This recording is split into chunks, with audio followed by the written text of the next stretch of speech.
Now I'm going to read an excerpt from Bambi. One spring morning, the animals of the forest awakened to an exciting event.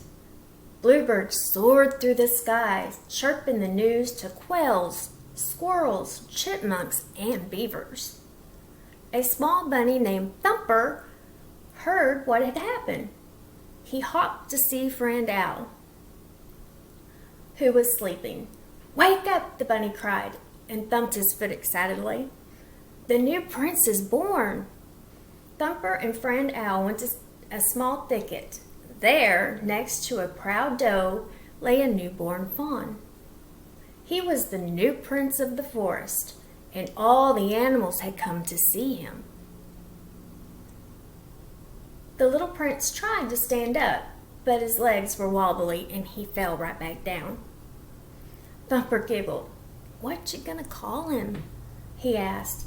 "I think I'll call him Bambi," the mama deer said as she nuzzled her son. Soon, Bambi and his mother went for their first walk. Bambi met many of the forest animals along the way. First, Miss Quail and her baby stopped to say hello. Then, Miss Opossum and her family, who liked to hang upside down from a tree, greeted him. Next, a mole poked his head out of the ground to wish Bambi a good day.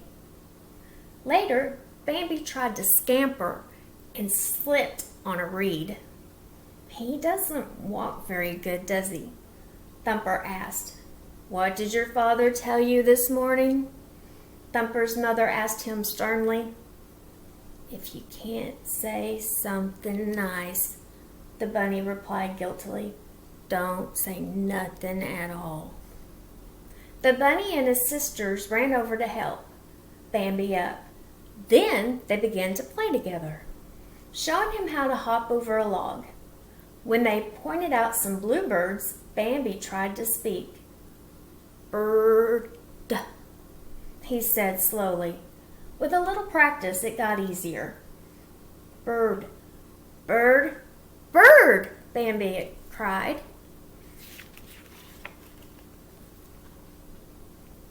Bambi and Thumper continued to explore the forest. A yellow butterfly landed on the fawn's tail. Bambi was fascinated with it and soon learned how to say butterfly. When it flew to a brightly colored flower patch, Bambi and Thumper followed.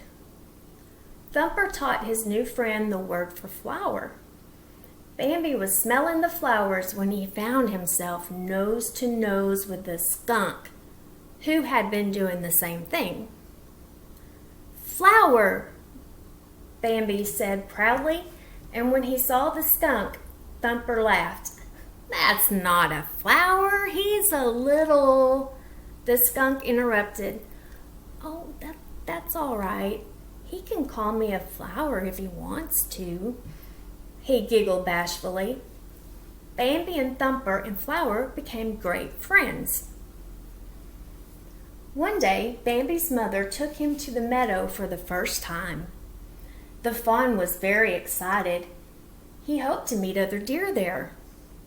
At the edge of the forest, Bambi saw the grassy meadow and bounded forward. His mother leaped in front of him. "You must never rush out of the meadow," she warned. "The meadow is wide and open, and there are no trees or bushes to hide us, so we have to be very careful." Once Bambi's mother told him it was safe, the young deer hurried into the soft grass, eager to play in the wide open space. He had never been anywhere like this before.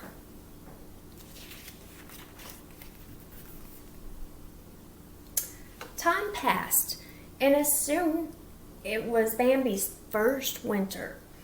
One day he went to the pond with Thumper, who glided across the icy surface.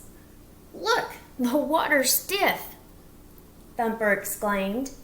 Bambi leaped onto the ice and fell flat on his stomach. Thumper laughed. He showed his friend how to stand up and slide across. Winter was fun at first, but after a while, Bambi longed for the warmth of spring. He was hungry, and some of his friends, including Flower, slept all winter long, and he missed them.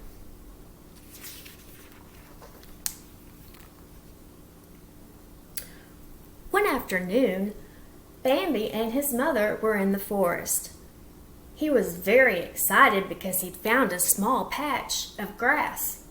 It looked like a feast.